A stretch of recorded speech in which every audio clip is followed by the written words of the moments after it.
Hey health enthusiasts, welcome to day 31 of our 60-day health transformation journey.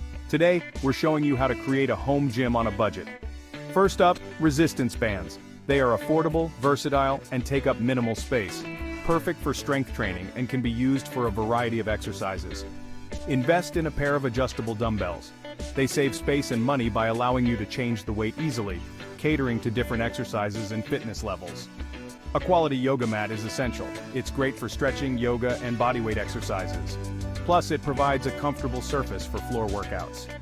Cardio equipment doesn't have to be expensive. A jump rope is a fantastic way to get your heart rate up, and a step platform can be used for various aerobic exercises. Consider a doorway pull-up bar for upper body strength training. It's inexpensive and can be easily installed and removed. Keep your home gym organized with storage bins or shelves.